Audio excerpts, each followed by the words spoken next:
देख रहे हैं कुरुक्षेत्र।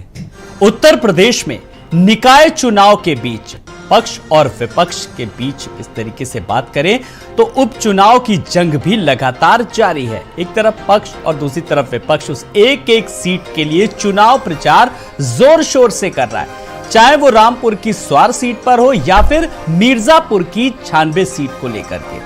और दोनों ही दल पूरी तरीके से अपने प्रत्याशियों की जीत को लेकर के आश्वस्त नजर आ रहे हैं। एक तरफ अगर रामपुर सीट को लेकर के बात करें तो पूरी तरीके से समाजवादी पार्टी के सामने भी बड़ी चुनौती है और दूसरी तरफ बीजेपी ने भी ऐसा प्रत्याशी खड़ा करा है जो लगातार उसके ऊपर आरोप लगते रहे हैं कि एक खास समुदाय को लेकर के। और दूसरी तरफ मिर्जापुर की 96 विधानसभा सीट को लेकर के उपचुनाव को लेकर के बात करें तो वहां पर भी जिस तरीके से एनडीए की गठबंधन अपना दल का प्रत्याशी इसका जो है वो खड़ा किया है। ऐसे में सहानुभूति फैक्टर भी एक बहुत अहम सवाल है। तो कुल मिलाकर के जो एक एक सीट है दोनों ही दलों के लिए काफी प्रतिष्ठापूर्ण है। और क्या कुछ तैयारियां हैं, किस तरीके की संभावनाएं हैं, चाहे वो रामपुर को लेकर के बात करें या फिर मिर्जापुर की 96 सीट को लेकर के, तो क्या तस्वीर है, एक बड़े पैनल से जानेंगे और समझेंगे। बिना कुछ देर किए हुए आए हुए मेहमानों से अपने दर्शकों का सबसे पहले तारुफ करा देंगे। हमारे साथ बीजेपी के प्रवक्ता ओपी सिंह जी हैं। ओपी सिंह जी नमस्कार, बहुत बहुत स्वागत है आपका। अरविंद जयतिलक जी हैं, वरिष्ठ पत्रकार हमारे साथ। अरविंद जी नमस्कार, बहुत बहुत आपका भी स्वागत है। मनीष सिंह हैं, प्रवक्ता समाजवादी पार्टी के। मनीष जी नमस्कार, आपका भी बहुत बहुत स्वागत है। और डीपी सिंह जी हैं, प्रवक्ता कांग्रेस। डीपी सिंह जी नमस्कार, बहुत बहुत स्वागत है। इस बीच तैयारियों को लेकर के बात चलें तो आज हम जो मुख्य हमारा जो फोकस है उपचुनाव को लेकर के है और उपचुनाव में जो मिर्जापुर की 96 सीट है और रामपुर की स्वार सीट है। मैं सबसे पहले ओपी सिंह जी आपके पास आ रहा हूं। देखिए कर्नाटक में भी किस तरीके से आप लोग प्रचार प्रसार कर रहे हैं, निकाय चुनाव में भी शीर्ष नेतृत्व ने भी प्रचार किया जम करके और इस एक एक सीट को लेकर भी यहां पर भी प्रचार में कोई कमी नहीं है। यहां पर भी प्रतिष्ठा का सवाल है एक सीट का। आलोक जी, चाहे निकाय का चुनाव हो, चाहे विधानसभा का हो, चाहे लोकसभा का, भारतीय जनता पार्टी हर चुनाव को चुनौती मानते हुए शिद्दत के साथ, ताकत के साथ, रणनीति के साथ और उसका बूथ से लेकर कार्यकर्ता से लेकर के बड़े से बड़े संगठन का पदाधिकारी हो, चाहे मुख्यमंत्री हो या जितने भी हमारे केंद्र में प्रधानमंत्री और मंत्री हैं, सभी मेहनत करते हैं, प्रयास करते हैं, चुनाव को लड़ते हैं। और यही कारण है कि हमारी उपलब्धि, हमारी मेहनत, जनता जनार्दन लगातार 2014 से हमको आशीर्वाद देती चली है। नगर निकाय का चुनाव हो रहा है, आप जानते हैं नगर निकाय का इस समय एक चरण का चुनाव हो चुका है, दूसरे चरण का चुनाव 11 तारीख को। ये स्पष्ट है कि ये जो नगर निकाय के चुनाव में भारतीय जनता पार्टी की ट्रिपल इंजन की सरकार जनता बनाने को तैयार है। तो ऐसे मान लीजिए आज तो हमारी सरकार है 17 से, हम अपने जनता के बीच में जाकर के हम अपने उपलब्धियों को बता रहे हैं, हम अपने कामों को बता रहे हैं। अच्छा, नहीं मैंने तो सर ये सवाल बस ऐसे यूं ही आपसे इसीलिए पूछ लिया था प्रचार का कि भाई काम को आप बता रहे हैं तो काम तो दिखना चाहिए, बस क्यों बताना पड़ रहा है, बस इसीलिए बस मैंने पूछ लिया था सर आपसे। नहीं ऐसा लोग बिना बताए कोई जानता थोड़े। ठीक है, आप ये बताइए कि जिनकी 4 बार सरकारें थी, जिनकी 3 बार सरकारें थी, जिनकी सरकारें हुआ करती थी, वो जनता के बीच में जाते हैं तो क्या करते हैं? यही ना कहते हैं कि जब मेरी सरकार थी मैंने ये विकास किया, वो किया। हमारी सरकार है 6 साल से उत्तर प्रदेश में, तो हम जनता के बीच में क्या जाएंगे? मुद्दों पर चुनाव लड़ेंगे ना। और वो मुद्दे क्या हैं उन मुद्दों को हम बताएंगे, लेकिन मुद्दों पर हमने काम क्या किया है। और हमारी सरकार तो ऐसी है कि प्रत्येक अपने सरकार की उपलब्धि की रिपोर्ट कार्ड। फिलहाल अब बात आती है कि मिर्जापुर की 96 सीट जो आपने डिबेट का विषय रखा है और रामपुर की स्वार 18 सीट। आपको पता है दोनों जगह लोकसभा सीटों पर भारतीय जनता पार्टी का कब्जा है। और जिसको गढ़ सपा मानती थी, चाहे बदायूं, कन्नौज, आजमगढ़, रामपुर, कैसे वहां की जनता ने एमवाई फैक्टर को झूठा साबित करते हुए लोकसभा में हमको दिया और रामपुर विधानसभा में हमको जीत दिया। और रही बात 96 की, तो हम तो लगातार 2017 से लेकर के 2019 से 2017 से लेकर 2022 के चुनाव में हम लगातार उस पर जीत चलते आ रहे और जीते नहीं है। आंकड़ा उठा के देखिए 2022 के विधानसभा चुनाव में जहां हमको 47.69 29% वोट मिले हैं। वही समाजवादी पार्टी जो दूसरे नंबर की पार्टी है उसको मात्र 29.71% वोट मिले। मतलब वोटों का गैप देखिए कितना मिला। चलिए वो सब हम देख रहे हैं और प्रत्याशी में भी बदलाव किया है वो भी हम देख रहे हैं। चलिए मैं जरा मनीष जी आपके पास आ रहा हूं। मनीष जी प्रचार को लेके देखिए कोई कर्नाटक से भी तुरंत पता है यहाँ पर प्रचार हो रहा है, मिर्जापुर में भी, स्वार से भी, यहाँ पे भी। इस बार आप लोग प्रचार थोड़ा सा कम कर रहे हैं या आपको अगर खाली अगर स्वार सीट को लेकर के बात करें तो पूरा सारा का सारा दारोमदार आजम खान पे छोड़ रखा है? हाँ, आज के राजनीतिक हालात और परिस्थिति को समझना पड़ेगा। उत्तर प्रदेश और देश की राजनीतिक परिस्थिति इतनी विकट हो चुकी है कि आज जनता वोट देने जाती है तो उसके मन में डर रहता है और भय रहता है। आप ही के साथ मैं इस चैनल पर डिबेट में बैठा था जब रामपुर लोकसभा का उपचुनाव हुआ था। 37% मात्र मत पड़े थे। अब आप कल्पना कर सकते हैं, आप इस बारे में सोचिएगा, विचार करिएगा कि इन लोगों की जो पद्धति है चुनाव कराने की और चुनाव लड़ने की, उससे तो सारे लोग डरे हुए हैं, सहमे हुए हैं। और हमारा लोकतंत्र और संविधान कहाँ जा रहा है? लोकतंत्र को बचाने के लिए संविधान की हम रात दिन हम इस बात की वकालत कर रहे हैं कि संविधान को बचाना है, लोकतंत्र को। आज ऐसी परिस्थिति उत्पन्न नहीं होनी चाहिए। आलोक जी, आप बहुत वरिष्ठ पत्रकार हैं और आपका बहुत आदर और बहुत सम्मान है। चुनाव आयोग के सामने अगर मुख्य विपक्षी राजनीतिक पार्टियां अपने वोटों की निगरानी करने के लिए मतदान के बाद से बूथ जहां पर वोट रखे जाते हैं, जहां पर मतपेटिका रखी जाती है, वहां पर हमारी पार्टी के लोग खड़े होकर के रह करके रात में दिन में निगरानी करते हैं, तो ये तो चुनाव आयोग पर और शासन पर एक तमाचा है कि हमको अपने वोट को डलवाने के बाद से हमको उस मतपेटिकाओं की रखवाली करनी पड़ती है। एक बात। और दूसरी जो महत्वपूर्ण बात है, जब ग्राम प्रधानों को लाल कार्ड जारी कर दिया जाएगा, क्षेत्र पंचायत सदस्यों को लाल कार्ड जारी कर दिया जाएगा, जिला पंचायत सदस्यों को रेड कार्ड जारी कर दिया जाएगा, ब्लॉक प्रमुखों को रेड कार्ड जारी कर दिया जाएगा, और ये सब एसएचओ करते हैं, एसओ करते हैं, डराते हैं, धमकाते हैं कि आपको अपने गांव में वोट डलवाना है, आपको अपने गांव में भारतीय जनता पार्टी और उसके गठबंधन के जो उम्मीदवार हैं उनकी मदद करनी। तो इस तरह की जब परिपाटी राजनीति में इजाद की जाएगी तो हमारा देश का लोकतंत्र और संविधान कैसे बचेगा? जी, मनीष जी ने जो बातें कही हैं, मैं ओपी सिंह जी जरा आपसे टिप्पणी पहले ले लूं, फिर मैं आगे मेहमानों के पास भी आऊंगा। देखिए बात जब प्रचार को हो रही, लेकिन उन्होंने संविधान तक की बात की है। हाँ, इसलिए जल्दी से। हाँ आलोक जी, देखिए मैं कुछ शब्दों में बोल देता हूँ। समाजवादी पार्टी का रोना बहुत 14 से चल रहा। जहां जीते निष्पक्ष, जहां हारे वहां ईवीएम, डीवीएम, चुनाव आयोग, जिला प्रशासन खतरा क्या क्या करते हैं। और इनका तो लोकतंत्र और इनका संविधान तो उसी दिन खतरे में पड़ जाता है जब असद और गुलाम मारे जाते हैं, जब अतीक और अशरफ के खिलाफ कार्रवाई होती है, गुंडे अपराधियों अपनी जगह पे आ गया। लोकतंत्र यही आपकी मूल जगह है राजनीति में। आप इसके बिना तो उत्तर प्रदेश और देश में चुनाव ही नहीं लड़ सकते हैं।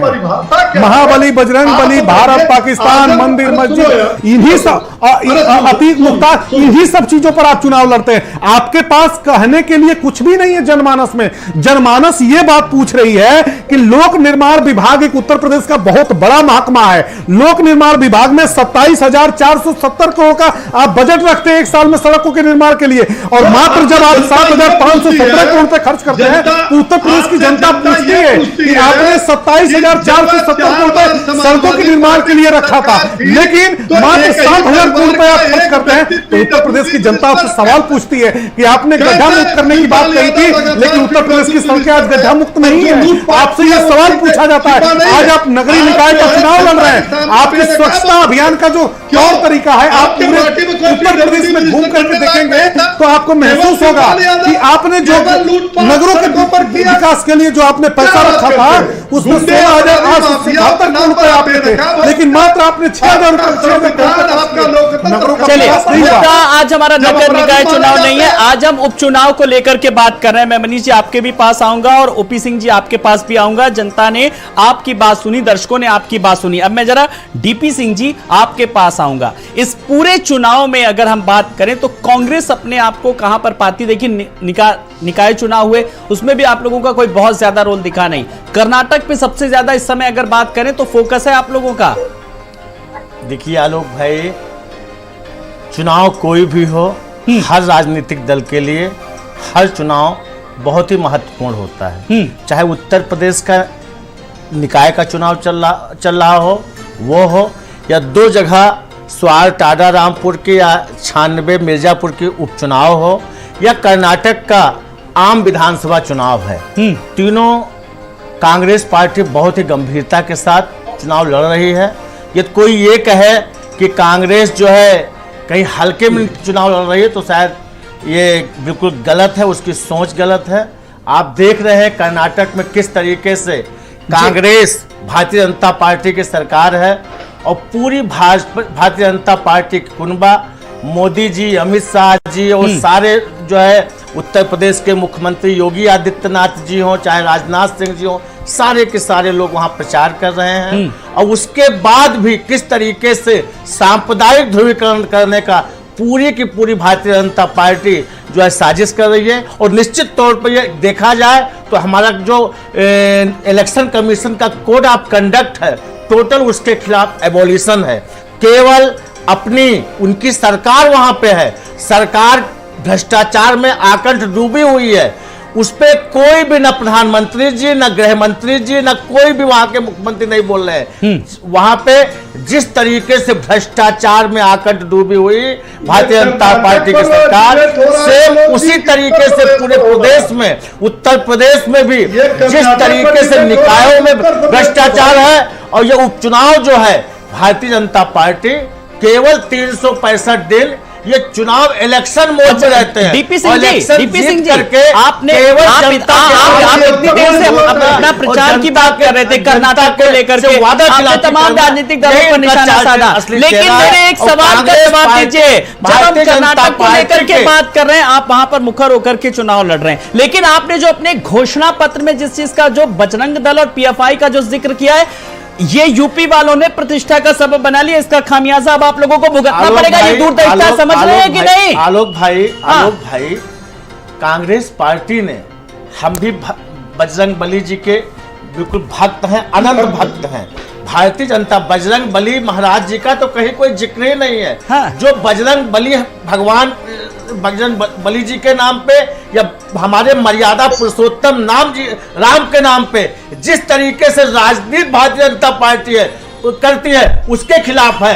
केवल जिस तरीके से वहां गुंडागर्दी, कुछ बजरंग दल के लोग या पीएफआई के लोग, ये कहा गया है मैनिफेस्टो में, कोई भी यदि प्रदेश में लॉ एंड ऑर्डर को डिस्टर्ब करेगा तो उसके ऊपर सख्त से सख्त कार्रवाई की जाएगी। ये हर सरकार का ये सबसे पहला कर्तव्य होता है, धर्म होता है कि अपने राज्य के लोगों को सुशासन हो। और आपको बता दें, कर्नाटक में कांग्रेस प्रचंड बहुमत के साथ भारतीय जनता पार्टी को हरा करके सरकार बनाने जा रही है। चलिए, अब तो लग रहा है कि 224 की 224 सीटें आप ही के पक्ष में आएंगी। बिग ब्रेकिंग चलवानी पड़ेगी मुझे। कांग्रेस के प्रवक्ता ने यूपी में बैठ करके कर्नाटक की विधानसभा सीटों को भी 224 सीटों के लिए ऐलान कर दिया। ये तो इस वक्त की सबसे बड़ी खबर हो गई। खैर, मुद्दा हमारा विधानसभा चुनाव नहीं है, मुद्दा हमारा यूपी का उपचुनाव, जिस पर हम फोकस कर रहे हैं। मैं वरिष्ठ पत्रकार अरविंद जयतिलक जी के पास आ रहा हूं। अरविंद जी, एक बार फिर से मैं आपका स्वागत करना चाहूंगा। आपने राजनीतिक दलों की बात सुनी, जब हम उपचुनाव को लेकर के बात कर रहे हैं, आपने इससे पहले का भी उपचुनाव देखा होगा, चाहे वो रामपुर का देखा होगा, लेकिन अब आप किस तरीके से अलग पा रहे हैं, किस तरीके का माहौल पा रहे हैं? आलोक जी, आमतौर पे जो चुनाव होता है वो सरकार का ही माना जाता है, लेकिन जिस तरह से खतौली में और मैनपुरी में समाजवादी पार्टी ने उपचुनाव को जीता है, स्वाभाविक रूप से उसका हौसला बुलंद है। लेकिन यह चुनाव महज जीत हार का नहीं है। यह चुनाव देखिए कई तरह के प्रयोग हैं। नगर निकाय के चुनाव चल रहे हैं, इसमें भारतीय जनता पार्टी ने 350 लगभग मुस्लिम उम्मीदवार उतारे हैं। और इस बार आप देखिए स्वार में जो है अपने सहयोगी दल, अपना दल के जरिए विधानसभा का उम्मीदवार भी मुस्लिम दिया है, यानी एक नया प्रयोग किया है। भारतीय जनता पार्टी को लग रहा है कि जो मुसलमानों में लगभग 85% जो पसमानदा मुसलमान है, जो कि लगभग सरकारी योजनाओं के सबसे बड़ा लाभार्थी वर्ग है, उसे लग रहा है कि शायद जो है उनकी योजनाओं के चलते जो है उसके पाले में आ सकता है। इसलिए उत्साहित है कि 2022 के विधानसभा चुनाव में भाजपा को 8% मुसलमानों ने वोट दिया है, जो कि बहुजन समाज पार्टी के 6% और कांग्रेस के 3% को मिला दिया जाए तो लगभग उसके बराबर पहुंचता है। तो भारतीय जनता पार्टी ने एक नया प्रयोग किया है। अगर मान लीजिए ठीक है वहां पे आजम खां की प्रतिष्ठा दांव पे लगी है और माना जाता है कि 55% मुस्लिम है, बावजूद इसके अगर भाजपा अपने सहयोगी दल के जरिए, अपना दल के जरिए अगर कड़ी चुनौती दे देती है और मुस्लिम वर्ग का ठीक ठाक वोट अगर मिल जाता है तो 2024 के लोकसभा चुनाव में धारणाओं को स्थापित करने में भाजपा इसको आगे बढ़ाने की कोशिश करेगी।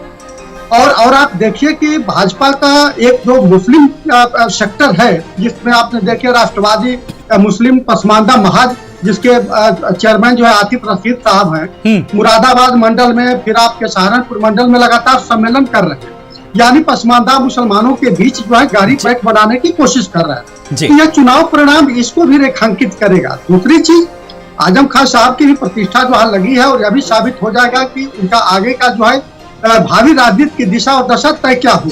दूसरी चीज जो 96 का जहां तक सवाल है तो आपने बिल्कुल सही कहा कि वहां पे जो सहानुभूति की एक लहर है और चूंकि वहां पे जो है कोल बिरादरी और जो वहां के आदिवासी समाज है तो वहां मान करके चला जा रहा है कि अपना दल के लिए कोई बड़ी बहुत चुनौती नहीं है, क्योंकि पिछला मार्जिन भी करीब 38-40 हजार वोट का अंतर का था।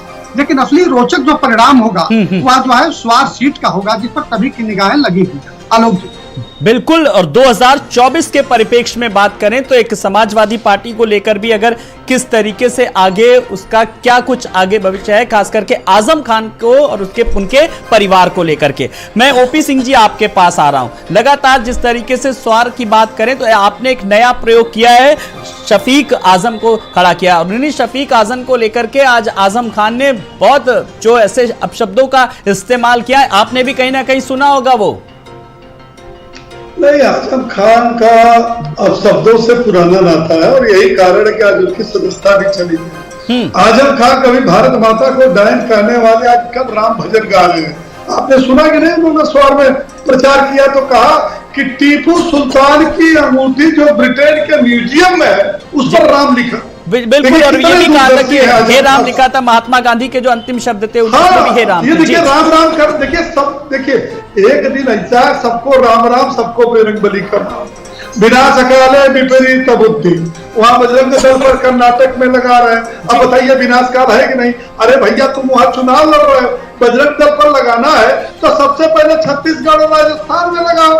अच्छा, इसके पहले 1992 में राम मंदिर गिरने, वो मस्जिद गिरने के बाद क्या कांग्रेस ने जो आरएसएस और बजरंग दल पर इसके पहले प्रयोग नहीं किया था?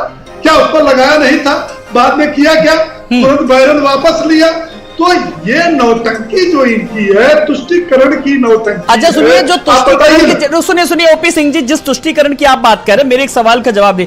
आप लोगों को भी तो कोई और प्रत्याशी नहीं मिलता है। वो जो शफीक हैं वो भी आजम खान के काफी करीब हैं, तो आप लोग भी तो घर में किस तरीके से सेंध लगा रहे हैं? नहीं, आप ये बताइए, उनके काफी पुराने सहयोगी रहे हैं। हम जब अपना सुनिए हाँ। हम जब अपना प्रत्याशी किसी मुसलमान को उतारते हैं तो कहते हैं आपको मिला नहीं उतारते हैं तो कहते आपने उतारा नहीं। अरे भैया सुनो, यमवाई का नारा लगाने वाले, तुष्टिकरण की राजनीति करने वाले, जातिवाद का राजनीति करने वाले, उनको पूछिए। मैं तो ये कहता हूं कि हमारी केंद्र प्रदेश सरकार की जितनी योजनाएं हैं, चाहे वो मुसलमान हो, चाहे हिंदू हो, चाहे सिख हो, चाहे ईसाई हो, चाहे पूरब का हो, चाहे पश्चिम का हो, चाहे उत्तर का, लेकिन हमारी योजनाएं का लाभ सबको बराबर मिल रहा है कि नहीं मिल रहा है? मिल रहा है ना। और सुनिए, जिनको घमंड था कि रामपुर में 63% मुस्लिम मतदाता है, स्वार में 55% मुस्लिम मतदाता है, क्या हुआ रामपुर का? कहां गए? और ये कहते हैं कि हमारा इतना वोट पड़ा। लेकिन ओपी सिंह जी ये सब बातें ना कहने में और डिबेट में बहुत ज्यादा अच्छी लगती हैं। शाहजहांपुर के देखिए नगर निकाय चुनाव को लेकर के आपने किसको, इनकी प्रत्याशी समाजवादी पार्टी ने घोषित कर दी थी लेकर के अर्चना वर्मा, और आपने देखी लिया बीजेपी में आई और आपने देखिए टिकट भी दे दिया। आप ये देखो ना कि डूबती नाव पर कोई बैठने को तैयार है जी, लेकिन आपके पास प्रत्याशी नहीं है, संदेशा ये भी तो गया। चलिए मनीष जी, इस पर मैं जरा आपकी टिप्पणी चाहूंगा कि प्रत्याशियों को लेकर के उनको काफी ठेस पहुंचती है जिन्होंने काम किया, जिनको एक उम्मीद होगी। और बड़ी बात है कि प्रचार को लेकर के इस बार, इससे पहले चुनाव में, सुनिए अब मनीष जी को भी जरा सुनेंगे, ठीक है, सबको बराबर का मौका दे रहा हूं मैं। मनीष जी को सुनेंगे कि इससे पहले के उपचुनाव में अखिलेश यादव भी प्रचार करने के लिए गए थे, लेकिन इस बार प्रचार बहुत कम दिखा, पूरा का पूरा सारा का सारा दारोमदार आजम खान ने छोड़ दिया क्या? जी पार्टी के छोड़ के जी, ठीक है ओपी जी, अब सुनेंगे। हाँ आलोक जी, हम बार बार एक ही तरफ संकेत आपका भी और दर्शकों का भी और जनता का भी लेकर के जाना चाह रहे हैं कि देश की राजनीतिक परिस्थिति बहुत सामान्य नहीं है। हम आपके डिबेट्स में बैठे हैं तो ये भले हम लोगों को अनुकूल परिस्थिति लग रही हो, लेकिन जनता के बीच में जाने पर उनकी जिंदगी को हम जब देख रहे हैं, युवाओं को बेरोजगार होकर के सड़कों पर घूमते हुए जब हम देख रहे हैं, मजदूरों के हाथ में काम नहीं देख रहे हैं, सड़कों को गड्ढों में देख रहे हैं, आज के समय में हमारे पास जो हालात हैं, उन हालातों को देखने के बाद से ये महसूस हो रहा है कि हम किस तरह के भारत में जी रहे हैं। हमारे भारत को बनाने में हमारे महापुरुषों ने अपने प्राणों की बलि दिया। गांधी जी ने कितना बड़ा त्याग किया, पूरे देश को उन्होंने नंगे पांव चल करके आधे बदन का कपड़ा पहन करके अंग्रेजों से आजादी दिलाई थी।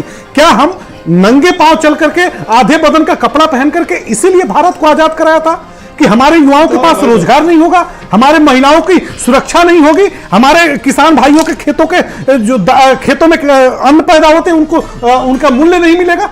इसलिए हम लोगों ने देश की आजादी नहीं हासिल की थी। हमारे लाखों करोड़ों लोगों ने त्याग किया है सिर्फ इसलिए कि हम एक स्वर्णिम भारत का इतिहास बनाने के लिए आजाद कराए थे। हमारे महापुरुषों ने इसलिए त्याग किया था कि हमारे जो नौजवान हैं वो भारत में पलायन नहीं करेंगे गांव से। आज गांव का गांव 6 लाख से ऊपर हमारे देश में गांव है। उत्तर प्रदेश में 58,000 से ऊपर ग्राम सभाएं हैं। आज युवा गांवों को छोड़ करके पलायन कर रहा है, शहरों में और छोटे छोटे कस्बों में जाकर के मजदूरी कर रहा है। उसके पास बीटेक एमटेक की डिग्री है, उसके बावजूद उसको सफाई कर्मी का काम मिल रहा है, उसके बाद से उसको आउटसोर्सिंग का काम मिल रहा है। जो उसकी पढ़ाई है, जो उसकी महंगी शिक्षा है, उसके बदौलत उसको मात्र 15,000, 11,000, 8,000, 9,000 रुपए उसको आउटसोर्सिंग के माध्यम से उसको पैसा मिल रहा है। उससे उसकी जीविका नहीं चल रही है। आलोक जी, चुनाव जीतना भारतीय जनता पार्टी एक बहुत बड़े मुगालते में होगी कि हम चुनाव जीत रहे हैं तो हम बहुत बड़ी ताकत है, वो मुगालते में है। वो भारतीय जनता पार्टी को पता नहीं है कि नीचे से उसकी जमीन खिसक चुकी है। और बहुत सामान्य तौर पर एक बात कहना चाहते हैं आलोक जी कि 13,000 वार्डों में आज उत्तर प्रदेश में नगरीय निकाय में चुनाव हो रहा है,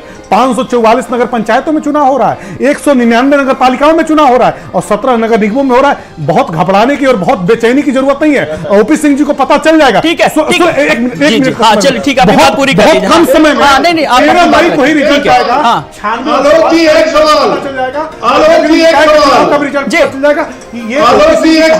आ रहा हूँ। चलिए ओपी सिंह जी, लगता है आप अपनी बात रखना चाह रहे हैं जल्दी से पहले, क्योंकि स्वर्णिम भारत की जिस तरीके से समाजवादी पार्टी ने की, युवाओं की बात की, बेरोजगारों की बात की, जल्दी से जरा मैं आपसे देखना चाहूंगा। हाँ जी, बहुत अच्छा, बहुत मनीष जी बहुत अच्छे प्रवक्ता है, इनको मैं जानता हूँ, बहुत विद्वान प्रवक्ता। मनीष जी, मैं एक सवाल चाहता हूँ। 4 बार उत्तर प्रदेश में आपकी सरकार थी, आपने उत्तर प्रदेश में बहुत विकास किया, लेकिन 12 से 17 आपकी सरकार थी, 12 में भी चुनाव हुआ नगर निकाय का और 17 में हुआ। 12 और 17 में नगर निगम में आपके खाते नहीं खुले, क्यों? ये बेशर्मी क्यों? आपकी सरकार थी, विकास किए, 12 से 17 आपकी सरकार थी, नगर निगम में खाते क्यों नहीं खुले? 80% नगर पालिकाओं पर, 80% नगर पंचायतों पर जनता ने हमें क्यों चुना? इसका जवाब है, और इसका जवाब है कि जब आप सरकार में थे 300 करोड़ प्रतिवर्ष सफाई महोत्सव खर्च करते थे, आज क्यों नहीं खर्च करते? 300 करोड़ कब्रिस्तान पर प्रतिवर्ष खर्च करते थे, ओपी सिंह जी, थोड़ा अपने उम्र का ख्याल रख करके कुर्सी पर कूदिए, कहीं ऐसा ना हो कि मेढक की स्थिति आप कहीं गड्ढे में न चले जाए। बात जब देश के भविष्य हो रही, मैं चाहूंगा डीपी सिंह जी भी अपनी बात रखेंगे। डीपी सिंह जी जरा अपनी बात रखिए जल्दी से। पर्यटन का सबसे बड़ा जी, नहीं, आप अपनी बात रखिए, मैं बराबर मौका दे रहा हूँ। जब बात देश की युवाओं की हो रही, फिर मैं वरिष्ठ पत्रकार के पास आऊंगा। ठीक है, ओपी सिंह जी जरा सुनेंगे डीपी जी को। जी देखिए आलोक भाई, आप बहुत वरिष्ठ पत्रकार हैं, बहुत दिनों से आपके साथ हम लोग डिबेट करते हैं। सबको बराबर समय दिया जाए ज़्यादा अच्छा है। हम भी एक राष्ट्रीय पार्टी और देश की सबसे एक जिम्मेदार पार्टी, जंग आज़ादी की पार्टी, देश को मॉडर्न इंडिया बनाने वाली पार्टी के एक प्रतिनिधित्व कर रहा हूँ, तो मुझे भी थोड़ा समय देंगे तो अच्छा लगेगा।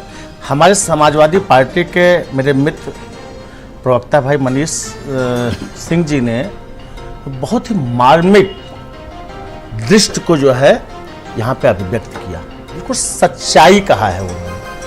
आज भारतीय जनता पार्टी की लोक लाज सब कुछ इन्होंने खत्म कर दिया है।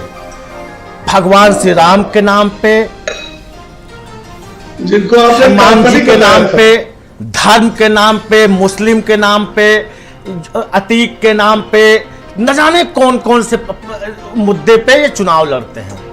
आज हमारे देश का पढ़ा लिखा युवा जिस बदहाली, जिस मासूमियत, जिस हालात में वो सड़क पे टहल रहा है, ये आलोक भाई आप बेहतर तरीके से जानते हैं, सामाजिक व्यक्ति आप हैं। महंगाई चरम पे है। जिस तरीके से मोदी जी की सरकार 2014 में देश में आने के बाद उन्होंने जो भी देश से वादे किए थे कि हम काला धन लेके आएंगे, 30 रुपए 40 रुपए में पेट्रोल और डीजल इनके बाबा रामदेव जी बिकवाने के लिए इनको वादा किए थे।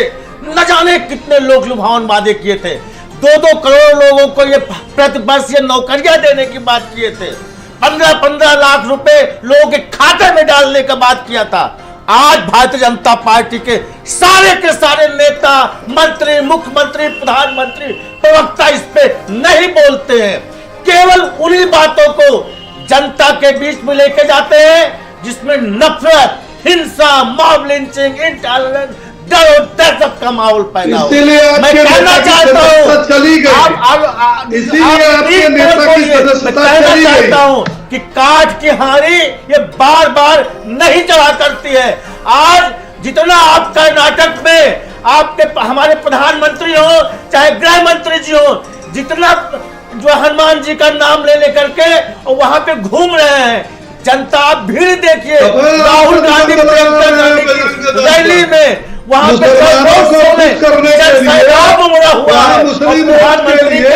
प्रधानमंत्री यात्रा में रैली में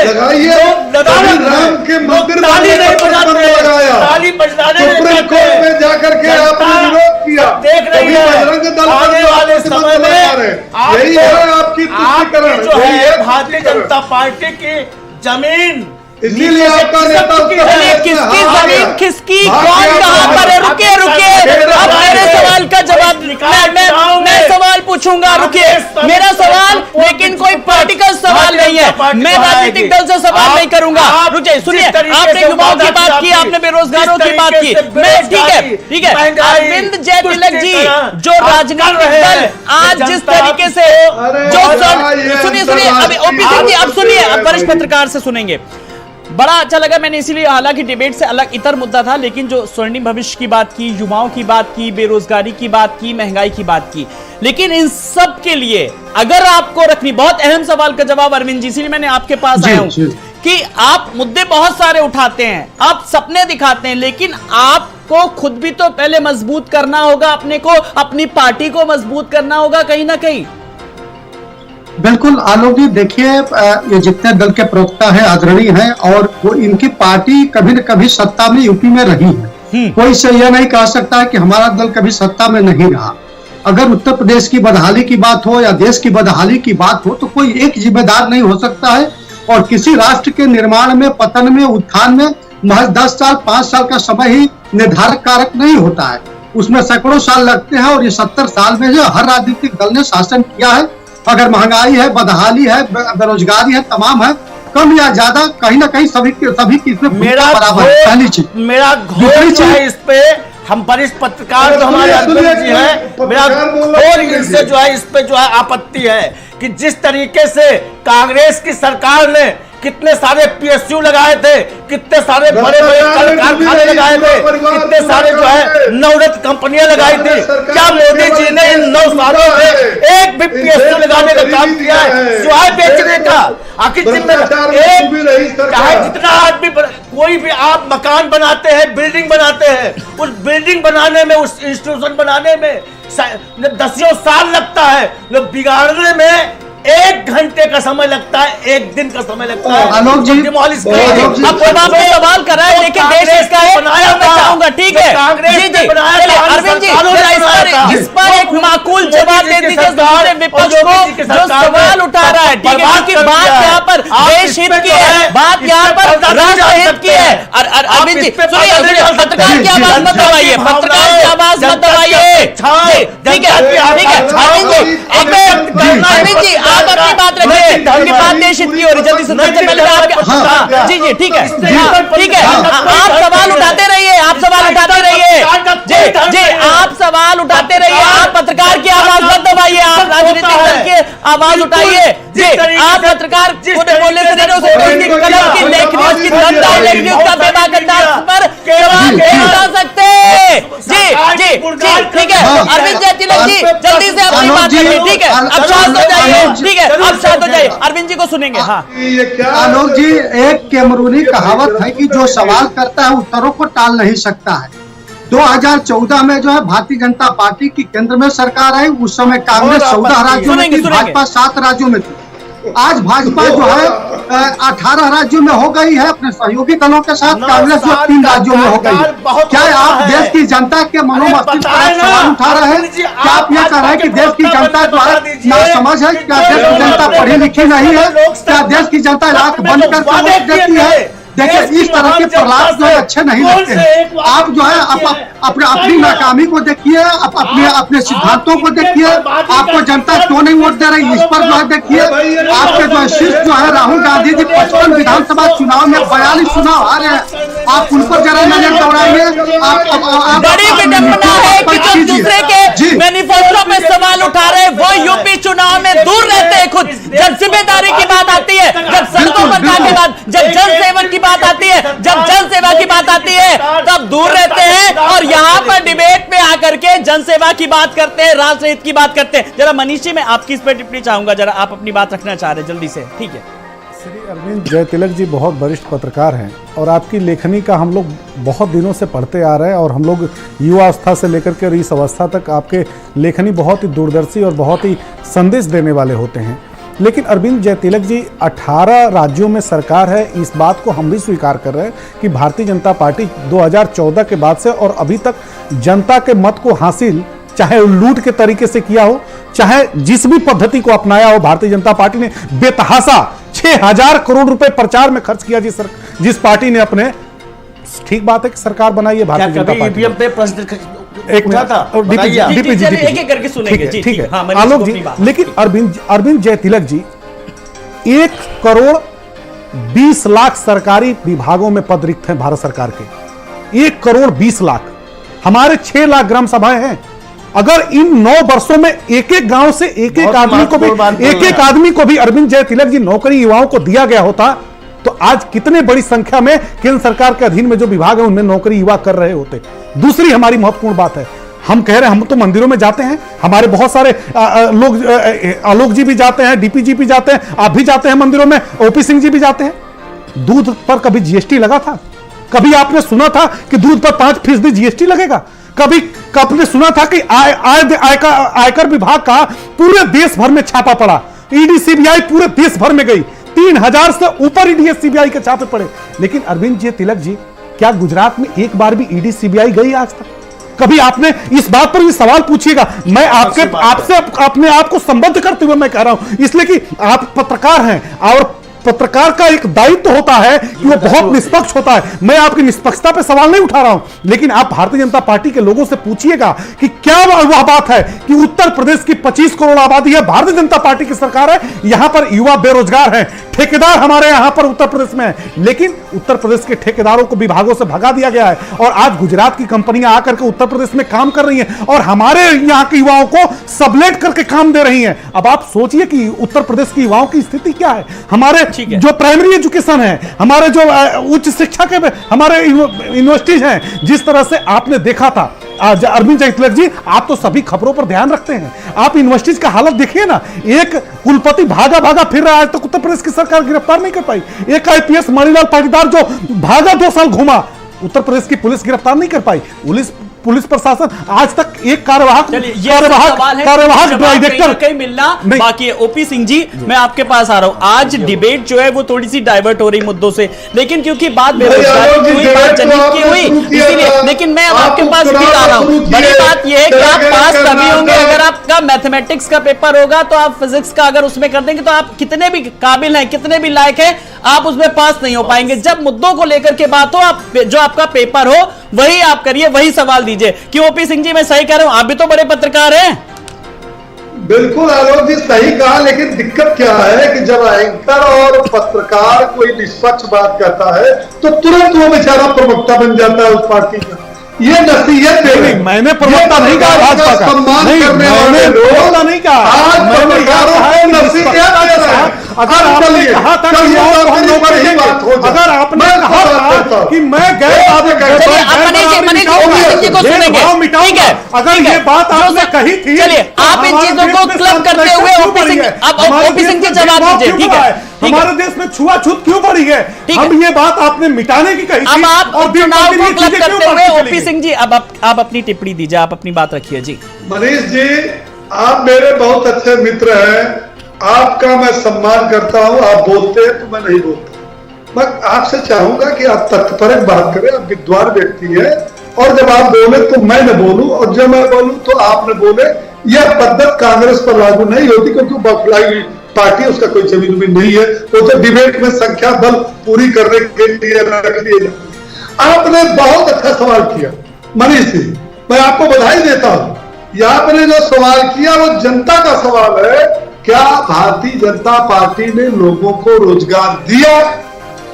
भारतीय जनता पार्टी प्रत्येक वर्ष जितनी सरकारी नौकरी दी है मनीष जी, उसको बकायदे उसने बताया किस विभाग में कितने लोगों को नौकरी। ओपी सिंह जी, मुझे आपत्ति है, देखिए आप बड़े पत्रकार रहे हैं और आज भारतीय जनता पार्टी का प्रवक्ता है। देखिए, जनता को गुमराह मत करिए, भारत समाचार के दर्शकों को मत गुमराह करिए। आज 12 लाख से ऊपर पद रिक्त है उत्तर प्रदेश में, और एक भी पद सरकारी विभागों में नहीं भरे गए हैं। आज उत्तर प्रदेश की युवाओं की स्थिति है कि जब परीक्षा देने जाते हैं पेपर लीक हो जाता है। पेपर क्यों लीक होता है? उत्तर प्रदेश का युवा परीक्षा देता है और पेपर लीक हो जाते हैं। इस बात अगर आप चाहते हो कि डिबेट डिस्टर्ब हो, तो मनीष जी, अब तक तो मैं मर्यादा का पालन कर रहा था, फिर एक शब्द आप बोल नहीं पाएंगे। मेरी आवाज भी आपसे कमजोर नहीं। यहाँ मैं जानता हूं कि समाजवादी पार्टी का हर प्रवक्ता अमर्यादित होता है, क्योंकि ये गुंडों की पार्टी है, बंदूक वाली पार्टी है, माफिया। इनके जीत में बदलाव नहीं, ये कभी भी भारतीय जनता पार्टी का है। बात न सुनते अभी हैं, कांग्रेस न बात करते हैं। उल्टा सीधा कह रहे थे, मनीष जी की तारीफ कर रहे थे, मनीष जी जो है वो जवाब सुनिए।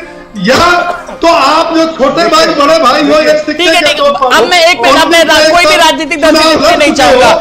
अरविंद जयतिलक जी, उपचुनाव को लेकर के जब हम बात कर रहे हैं, क्या स्वार में काम करेगा आजम फैक्टर? अब बड़ी बात यह कि क्योंकि अब बात 2024 के परिप्रेक्ष्य में भी यहाँ पर कर रहे हैं। अब जरा मैं अपनी डिबेट अपने टॉपिक पर तो आ जाऊं। बहुत होगी देश हित की बात, राष्ट्र हित की बात, उपचुनाव की बात फिर कौन करेगा?